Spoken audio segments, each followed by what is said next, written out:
Assalamualaikum warahmatullahi wabarakatuh. Salam sejahtera Bapak Ibu guru hebat. Kali ini akan saya presentasikan aksi nyata kurikulum merdeka dengan tema mengapa kurikulum harus berubah.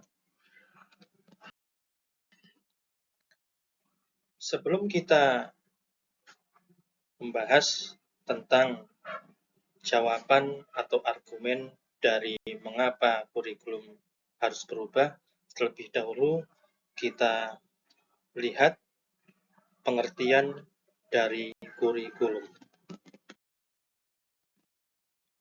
Kurikulum adalah seperangkat rencana dan pengaturan mengenai tujuan, isi, dan bahan pelajaran, serta cara yang digunakan sebagai pedoman penyelenggaraan kegiatan pembelajaran untuk mencapai tujuan pendidikan tertentu. Inilah pengertian kurikulum menurut Undang-Undang RI Nomor 20 Tahun 2003 tentang Sisdiknas. Selanjutnya, bagaimana keterkaitan kurikulum dan pembelajaran itu? Sebenarnya kurikulum berfungsi sebagai acuan pembelajaran, sehingga arah dan tujuan pendidikan itu diatur di dalam kurikulum. Dan guru mengacu pada kurikulum yang digunakan di satuan pendidikannya untuk merancang, melaksanakan, dan mengevaluasi pembelajaran. Maka dari itu, pembelajaran erat kaitannya dengan kurikulum. Mengapa kurikulum harus berubah? Di sini ada 3 argumen. Yang pertama adalah agar relevan atau sesuai dengan perkembangan zaman.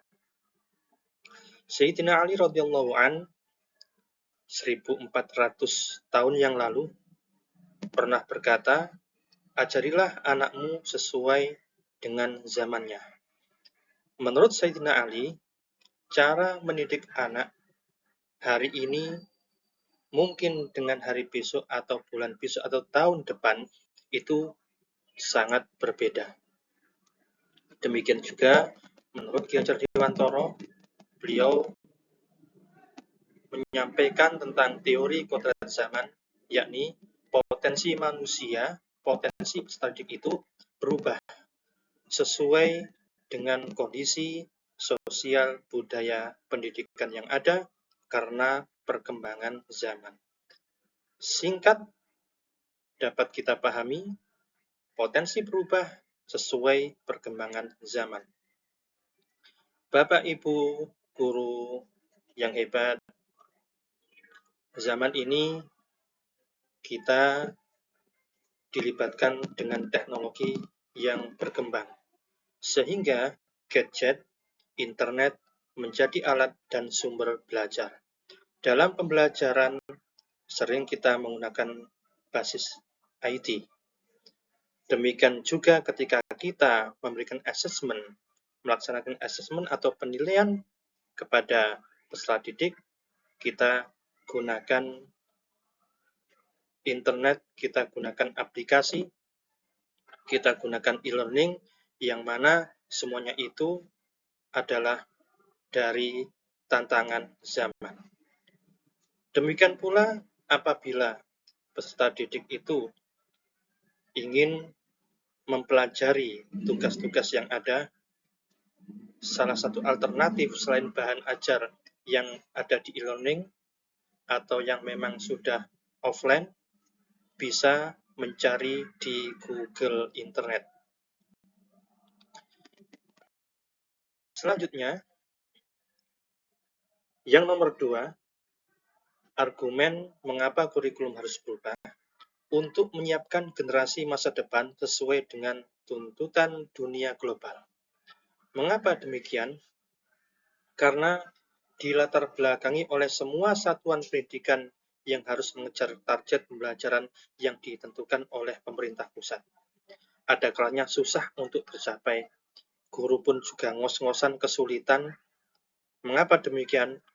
karena pendidik harus bekerja keras mencapai target di satuan pendidikan masing-masing dengan SDM peserta didik yang berbeda-beda. SDM peserta didik yang berbeda-beda, namun target yang ditentukan harus sama. Inilah mengapa kurikulum harus berubah, maka dari itu kurikulum harus berubah. Yang ketiga, mengapa kurikulum harus berubah? Yaitu untuk memenuhi kebutuhan peserta didik. Pemerintah hanya memberikan CP, capaian pembelajaran, namun Bapak, Ibu, guru sebagai pendidik mengembangkan capaian pembelajaran itu menjadi tujuan pembelajaran, kemudian dikembangkan lagi menjadi alur tujuan pembelajaran atau ATP, yaitu langkah-langkah untuk menuju tujuan pembelajaran yang mana disesuaikan dengan kondisi siswa atau peserta didik dan juga kondisi satuan pendidikan, bahkan ada kalanya disesuaikan juga dengan kebudayaan atau kearifan lokal. Jika sudah selesai tersusun TP, tersusun ATP, maka dibuatlah MA, yakni modul ajar, yang merupakan susunan langkah-langkah pembelajaran, mulai langkah-langkah pendahuluan sampai asesmen, dan ini bisa dijadikan acuan untuk pembelajaran. Sehingga diharapkan dalam pembelajaran yang dibekali dengan modul ajar, peserta didik berkembang dengan kompetensinya. Inilah Bapak Ibu guru yang hebat, 3 argumen mengapa kurikulum harus berubah. Guru hebat akan melahirkan anak bangsa yang kuat dalam wawasan pengetahuan, keterampilan, dan bermartabat dalam nilai-nilai moral dan akhlakul karimah sehingga dihormati oleh bangsa-bangsa yang lain. Salam guru hebat. Terima kasih. Wallahul muwaffiq ila aqwamit thoriq. Assalamualaikum warahmatullahi wabarakatuh.